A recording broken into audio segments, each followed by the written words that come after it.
الأماكن اللي نقدروا نزيتوا فيهم الماشينة راه موجود في هذا الفيديو إن شاء الله. مرحبا بكم من جديد في القناة. دونك كما راكم تشوفوا هنايا عندنا هاد البلاصة سبيسيال تاع اللي نعمروا بها الكانيطا تاعنا. راكم تشوفوا هاد البراغين نحيوهم، نفتحوا هذه، بعدين كي نفتحوها راح ندوروا بالعجل اليدوي راح نلقاو بلي كاين تاني مفاصل لداخل. اذا هذا المكان ايضا مخصص للتزييت، يعني ما نديروش فقط الزيت في كرشها لتحتها وننساو هاد الاماكن. شوفوا لتحت تاني راه عندنا سهريج اخر داخلي لهاد المفاصل، لازم لهنا تاني نزيدو نكبو القارورة تاع الزيت.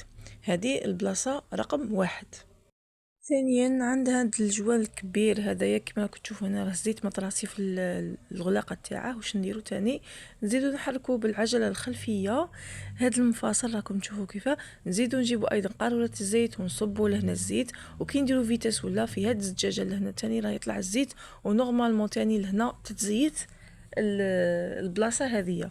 اولا نصب الزيت لهنايا، صبي ما تخافيش باسكو هنا راه مفاصل، وعند كل مفصل ومفصل نديرو الزيت باش ما يصراش هذاك الاحتكاك. وايضا في هذيك البلاصه تاع الزجاج نصبوا الزيت. انا عندي راه مزيره ما قدرتش نفتحها، وكي ديروا فيتاس راح تلاحظوا باللي الزيت راه يطلع من هنا. هذه البلاصه رقم 2. الان راح نوري لكم بلايص باختصار فيهم جوانات كحلين تاع بلاستيك، هذوك تاع كاوتشو، فيهم خيوطه. هذوك الخيوطه عن طريقهم هما اللي اليمونتينا الزيت للماشينه في الراس تاعها بيان سور. هذا اول جوان راح نحيوه. راكم تشوفوا هذاك الخيط كي الفتيله صغيره، نبلوها بالزيت غير شويه برك. نجيبوا القاروره تاع الزيت بهذا الشكل ونبلوها، بعدين نغلقوا. ما تنساوش توجور يكون عندكم بابي اسويتو، نشفوا هذيك البلاصه بيان، ومن بعد يرجعوا الغلاقه تاعها. نزيدوا نتقدموا تاني. كاين هذيك الجوانه صغيره، هذيك ما ننصحكمش باسكو هذيك غير بولون، عباره عن برغي فقط. كي تبغي تحلي الباشينه ولا تجيبي تورنوفيس وتحلي من ديك البلاصه. درك تشوفوا هذا الثقب الصغير هو عباره عن برغي خاص براس الماكينه. فوالا للتوضيح برك فكره. عندنا ايضا بلاصه واحده اخرى اللي هي كما عند هذاك هنايا هذه تاني كاين فتيله صغيره نزيدو نزيتوها. وفقط هادو هما الاماكن اللي نقدروا نقولوا باللي نقدروا نزيتوهم.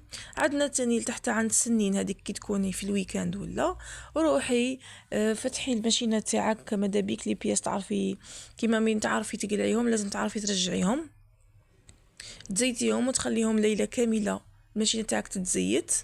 وبعديها الصباح تمسحيها ببابي اسويتو وتبيتي البابي اسويتو تحت السنين عند السنين باش يمصوا الزيت ما غدوه ما يوسخولكمش القماشات تاع الزبونات، وتمسحوها تنشفوهم. بعديها كاع الخطوات اللي فتنا عليهم في الاول تروحوا تحكموا البراغي كامل وتبلعوا الاماكن، سيرتو المكان هذا لهنايا تاع تعمير الكانيطه تاعنا.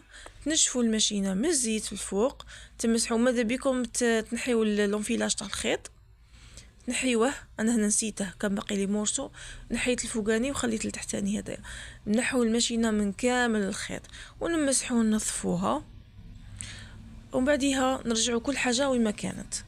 دونك هادو الاماكن اللي وريتهم لكم جد مهمين في الماشينه.